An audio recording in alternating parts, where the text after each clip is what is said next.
Hi everybody. My name is Jerry Wise, and I'm a life and relationship coach. And this video is entitled Stop Using Normal Rules for Abnormal Relationships. I've been a life and relationship coach and also helping people in doing therapy and coaching for some 40 plus years, and helping people with self-differentiation. And I hope you will join and subscribe to this YouTube channel. Have you ever heard the phrase tough love? Why do we call it tough love? Because it falls outside of the normal rules of what we expect normal loving to be. And we have to put that tough on the front of it to identify it. But tough love can be a very good thing. But it's implying that if you use regular love, that's not helpful, or that's not a rule that's going to apply in this situation very well. Many times it feels like the opposite of love when we give tough love. Tough love is what we call thinking about love in a different way. And that regular love doesn't apply in the same way in this situation. And that's one of the reasons why I like tough love, and why tough love has been a concept for quite a while. But we have to use that adjective or descriptive word because our normal rule says love everyone, do for everyone, help everyone. But with tough love, something else gets engaged and something changes when we use tough love. We still consider it love, but it's tough in that it goes against our normal rules of how we relate to each other. I want to thank you for joining me today, and thanks for watching this video. We're going to be talking about, again, how normal rules are not helpful to be used in abnormal relationships. When relating to others around us, we tend to start with empathy and adapting within the relationship. But what if the other person or persons don't play by the same rules? They may begin with, how can I manipulate you? How can I get my dependency needs met? How can I be superior to you? Etc. And they play by other rules than our more empathetic and being adaptive kind of way we do in relationships, and the way we would want to be in more healthy, mature, peer, mutual relationships. We commonly begin, function, and we function and we process relationships with all of the relationship rules we have been taught and we have been imprinted with from our family, from society, from religion, from any number of groups, tribes, and groups we are a part of. Some rules are good, some rules are bad, some are irrelevant, and some don't even apply. And then, as I'm going to be talking later, and that many of those rules don't come with instructions. They just come with the rule.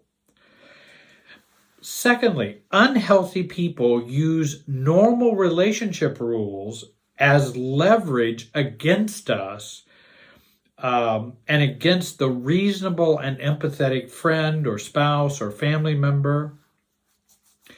And oftentimes in unhealthy relationships, the person who is the least mature will want the other person to follow those rules carefully, but they don't have to follow them themselves.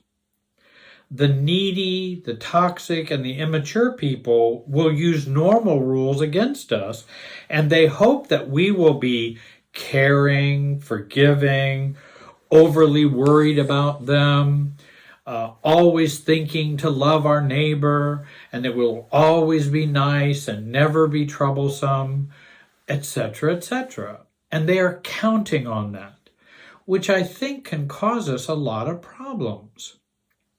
And again, I want to say regarding those rules, those rules may not be bad rules.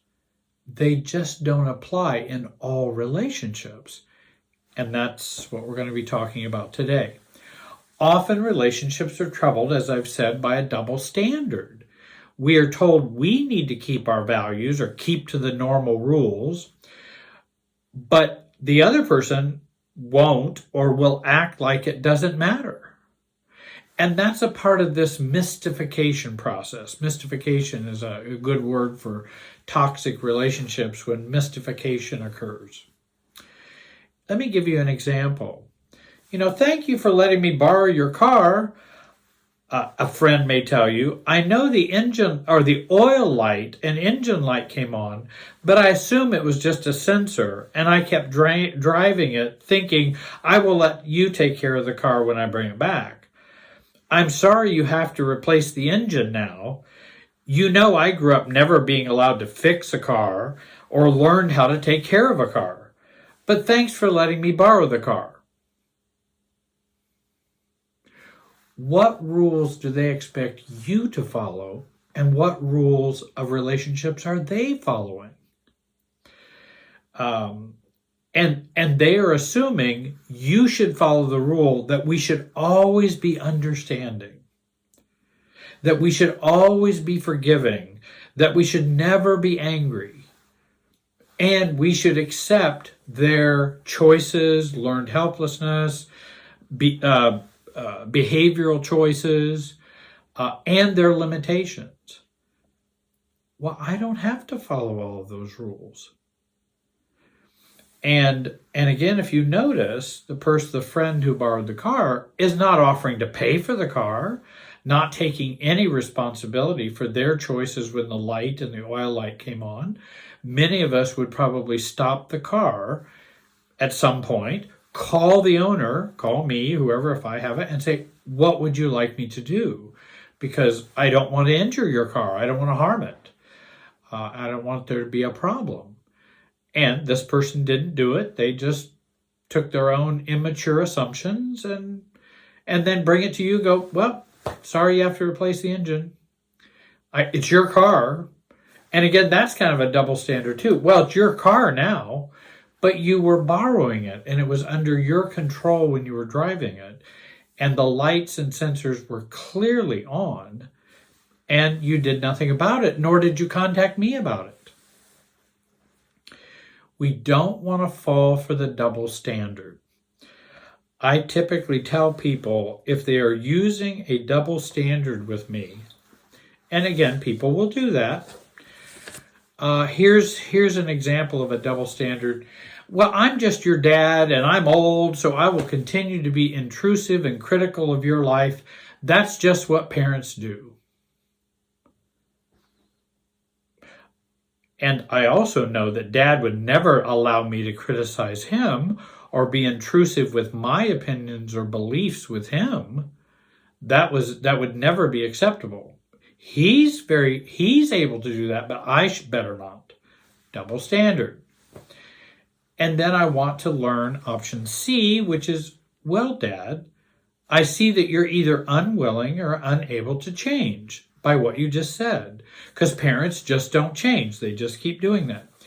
You may find me visiting less often and telling you fewer things about my life, not because I would not like to include you or share them with you, but because of your way of thinking and relating to me. It's difficult for me to tolerate that. I'm sorry, Dad. I love you.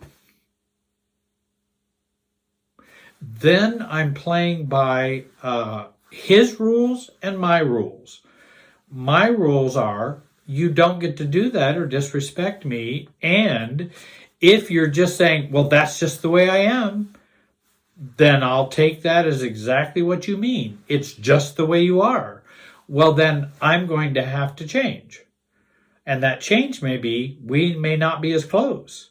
If you're just going to go, it's just the way I am, meaning I'm not going to change for you or anybody else. Well, okay, you don't have to, but that may impact my relationship with you. we feel the pull to love all people, respect all people. But not everyone is very lovable nor respectable. I hope you've found that to be true as you grow up and as you get older. In my elderly old age, which I say in tongue-in-cheek, but I've come to some people are not very lovable. Some people are not very respectable. But my training would love all people. But disordered and unhealthy or very immature, toxic people in our lives, I want to love in a special way by letting them hit bottom, not by giving them toxic empathy or toxic sympathy or toxic, or if that's a redundancy, enabling. I don't want to enable the negative sides of themselves. And if I just enable and just am overly sympathetic, then there are no consequences for their bad behavior. They don't have to change. I just have to put up with it. Well, I'm not sure I have to do that to be loving. Because of what you're creating, I don't have to be loving in that way. And I can be loving in a different way. I will let the universe deal with you. And whatever the universe deals out, but probably it's going to impact our relationship. And I may not be talking to you, or feeling as though I owe you anything. If you're, and that I am not required to love you in a way that you don't love me. Another rule, respect all people. But toxic people need a special respect to maybe get some insight into their own behavior, or their beliefs, or their attitudes. And I may respect them by avoiding them and limit their effect and involvement in my life. They may be seen as unhealthy cells in my relationship body. And there are people that are unhealthy cells in the body society and in the body of the family. Unhealthy or cancerous cells are invasive. They play by double standards. And they fuse with the healthy parts of me. But those healthy parts of me will end up becoming toxic or cancerous or sick if I continue that. I like Edwin Friedman's discussion about virology.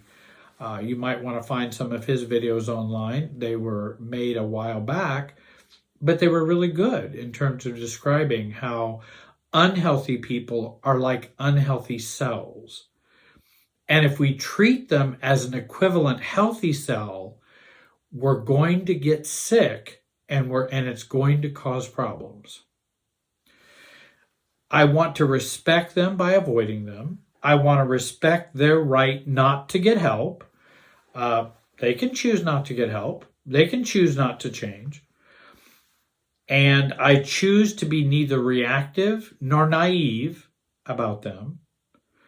And I see that boundary-needing relationships, boundary-needing relationships, as ones that I need to set strong boundaries which respect me and may model for them how to respect someone. Because they obviously haven't learned it, don't want to learn it, have no interest in it, and see no need for it. Well, that's fine. I'm going to respect them by having boundaries. And then I'm not pushing them away. They decide whether they're going to push me away. Because boundaries don't push people away. People get pushed away by not respecting your boundaries. They're pushing you away, not the other way. Boundaries do not push away people. It sets the relationship for a healthy foundation, is what they do. They're not to push someone away. But if someone doesn't respect your boundaries, then they're going to feel pushed away. but it's actually a myth. All societal rules, family rules, personal internalized rules, religious rules need to come with instructions and expectations. And many times they don't. And so we just internalize the rules and apply them across the board equally. That will cause us some problems because everyone we're dealing with, working with, relating to are not the same and are not equal. If I apply caring for or helping my sister and being supportive, maybe helping her financially or something in that way, that's different than caring for a cousin who is alcoholic or addict and is completely dying an inch at a time, and me helping him in the same way I would help my sister. The one help would be healthy. To help him in that way would be enabling and very unhealthy and not loving and not really helping. How about the rule, one should never lie? Do you believe we should never lie? While I think that's an absolute and great rule, an absolute and great guideline, let me give you an example. When I was doing marital and family therapy with folks, and someone would find out that Mary might be seeing me, she and her husband or whatever, and then someone asked me, "What do you know Mary Smith?" And I knew she was a client, and I would say, "I have no idea who that is." Am I telling a lie? Yeah, I think I am. Well, we should never tell a lie. So I should say, yes, I know Mary. Was she a client of yours? Oh, well, I really can't discuss that. Even by implying I know her and saying I can't discuss that, I've already answered the question. She is. Because that's what they're going to assume. I don't want them to even assume that. So lying is a better road in that instance. And it's better to lie because I have a higher goal of maintaining her confidentiality. And that's more important than the lying rule. So not many rules need to come with instructions about how we use them. Well, let's say, someone, and I come up from a Christian background, a religious background, if someone hurts you, you should turn the other cheek, says the Bible. Yes, it does have that rule in there that we should turn the other cheek. So if a wife is assaulted by her husband, should she just turn the other cheek? Is that what that means and what that rule and guideline means? I think we might have some problems with that we should not just turn the other cheek. That's a real problem. Why would anyone go no contact with their family? Family is all we have. That's another rule that a lot of people live by. Well, I just can't go no contact with my family because then who would I have? And, how would my family feel? And they would be hurt. And I wouldn't be able to attend the Christmas and holiday gatherings where people are crazy and difficult. And I don't know if I could live without that. Well, there may be times we should go and it would be appropriate to go no contact. And there are other times when it may not be appropriate to go no contact. So that rule can vary with the family and the personal experience the person has. Often we acquire our values, beliefs, rules from our family of origin. These are our borrowed convictions, beliefs, values, without choosing these values for ourselves. For example, if you have a value that I really believe I should love everyone, Well, what is your conviction about loving everyone? How do you see that? And in what way? Have you thought further than just the rule itself? Are there times when it might not be healthy to love everyone in the same way?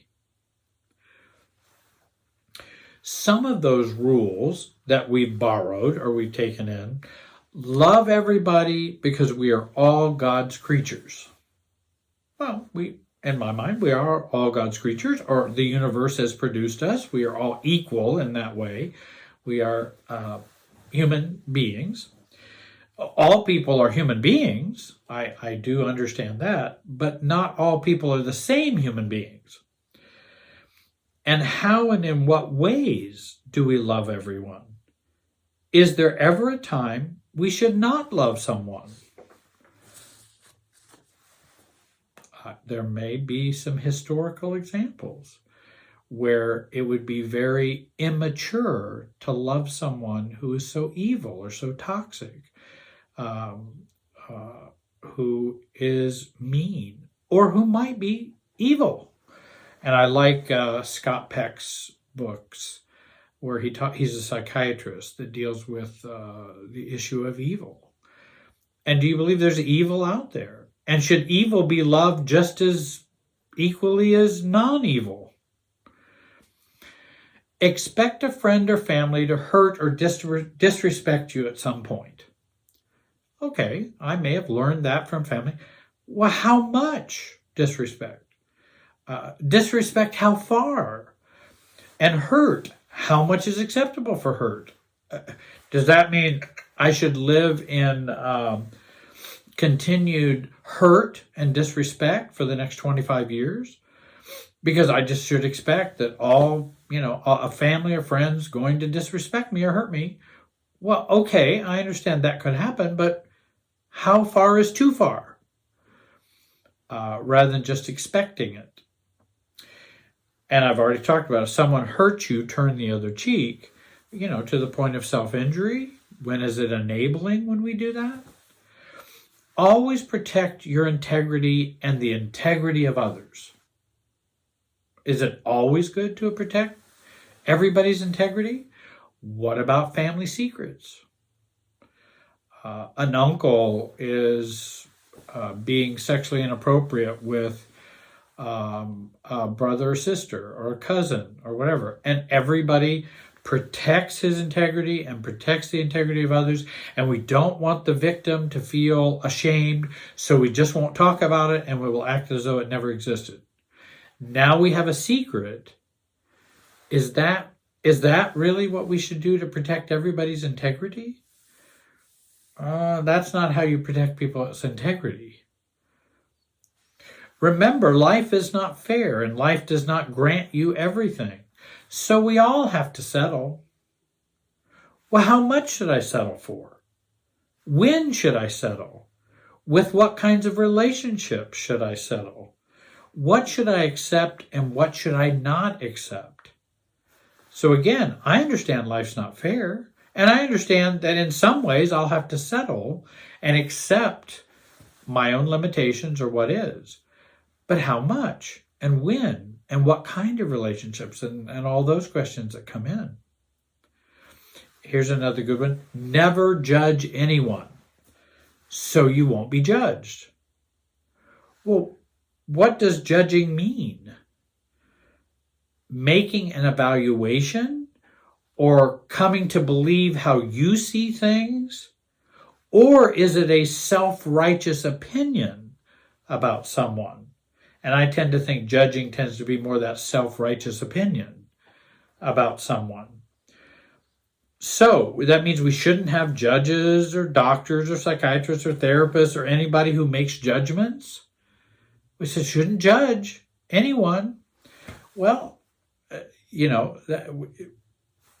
so no spouse should evaluate their spouse or understand or learn more about their spouse. And I've had people say, no one should ever call anyone a narcissist because they're not a psychiatrist. Well, okay, I understand there can be danger and labeling or psychologizing or psychiatrizing, relationships. But what about the common sense if it walks like a duck, talks like a duck, looks like a duck? Maybe it's a duck? And I don't have to be a psychiatrist to know that? I understand I'm not making a legal DSM, diagnosis of this person, but boy, it has all the flavors of it. And can we come to our own conclusions as useful and avoiding self-righteous opinions and judge in an appropriate way? Because I think we'll need to, and we have to. Here's a classic one. Honor your father and your mother. And that gets preached as a pretty solid law many times. Even if they are toxic, mean, manipulative, even evil, we should just honor them? Well, how are we going to do that? And is that what that verse means? And I think you can do a lot to, I think there were some expectations that parents had expectations too in honoring their children. Not just honor your father and your mother and it's a one-way street. It's a two-way street. And so I have a lot of people who say, well, I can't go tell my mother that I think she's been really mean to me and the decisions she has made, because that wouldn't be honoring her. Well, so she can be mean and you shouldn't judge her and you should honor her. Well, now you're using normal relationship rules for abnormal relationships. And that's going to get us into trouble and cause some real problems. Here are some new rules I would advise for everyone. Take what you can use and leave the rest. If you don't agree, that's fine. You don't have to agree with me. Just take what you can use. And if it's helpful, do that. Never trust a narcissist. I don't think it's a good idea. If parents don't love and respect you, you owe them nothing. If parents love and respect you, you still owe them nothing. We don't owe anyone a relationship, no matter whether there's blood ties or not, or DNA that's similar. We don't owe anyone a relationship. And if we grew up as a dependent child with these parents, that doesn't mean we owe them anything. That's what parents do, is raise their children. Kids don't have to pay back being born, raised, provided for, sent to college, taken to the doctor, given an allowance, or other ways parents sacrifice for them. We can certainly be grateful, feel loved or supported, and cared for by parents, but not owing them. The owing is where it gets unhealthy and problematic. If a person does not respect me, I can behave respectfully, but that does not mean I must respect you or take abuse or even be around you.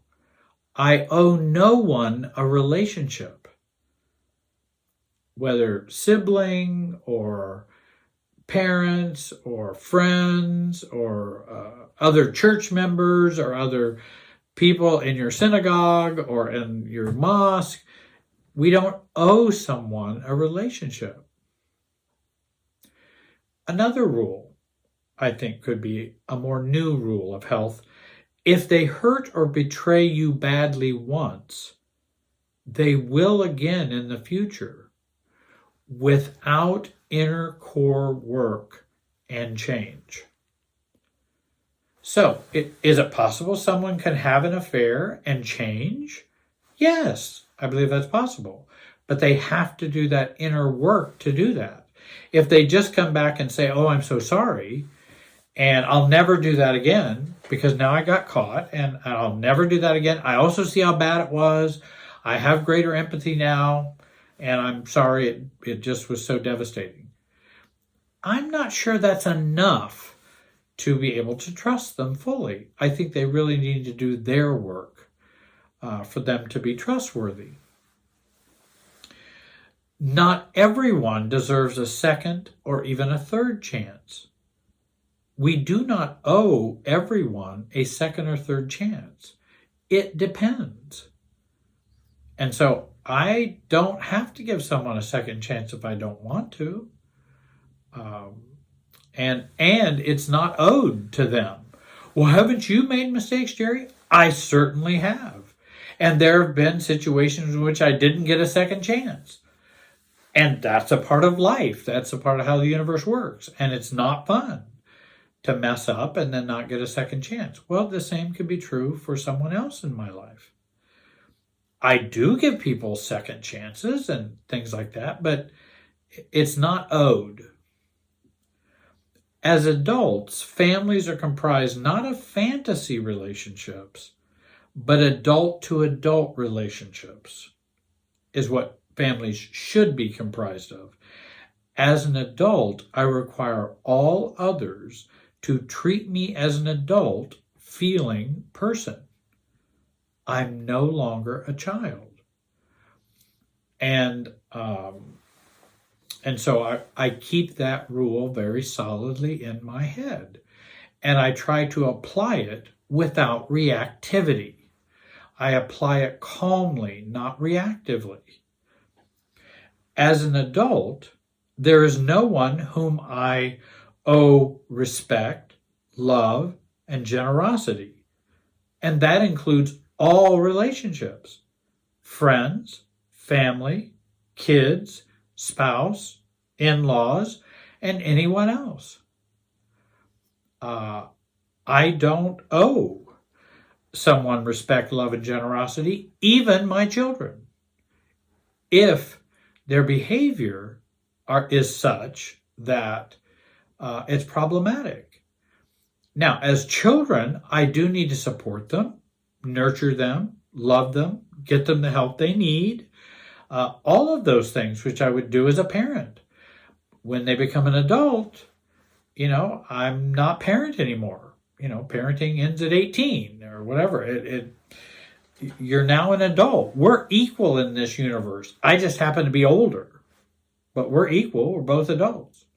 And I can't put you in the corner anymore. And certainly I would not talk about neglect of children as something that would be worthy of them. But again, I think there are kids sometimes that feel entitled to that no matter what they do. And I don't like that rule, that you should have all that no matter what you do. Because that's not the way the universe works. There is no one I owe to listen to them. If I've married, then I have agreed to a shared life. So listening is an important part of that shared life. But it must be mutual.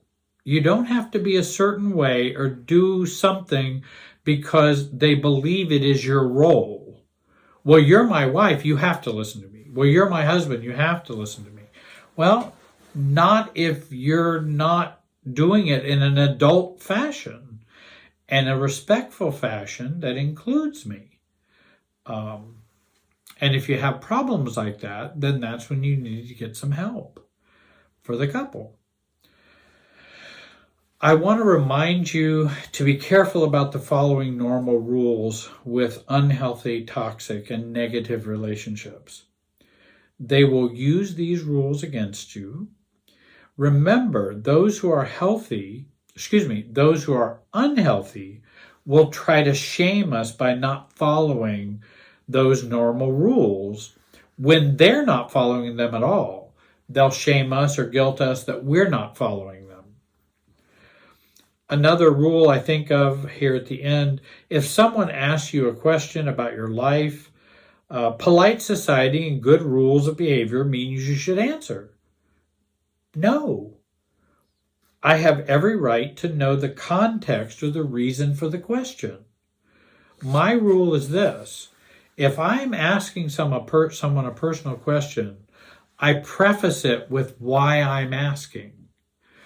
And many people will ask personal questions and don't preface it with why they're asking. You don't know why they're asking. If my friend Andy asks me about my taxes, because I tend to get late on doing my taxes each year, it's quite different than when my mother was asking about how I was doing on my taxes. Andy is concerned and supportive. Mom tended to be more anxious and shamed and fearful and upset my life was not in order. Mom is asking for herself. Andy is asking for me. Same question, different context. I think I'll call it a day today. I want to thank you so much for being here with me. I know I went a little long today. There are 3 workshops, I think, or maybe 4 workshops on the website if you want to go there for rent or purchase. I have another workshop that is going to be coming up, and I'll be getting that information out. If you join this channel, subscribe, like, click the bell so you get the newest videos. Again, I want to thank you so much for joining me today. Have a great day and be wise.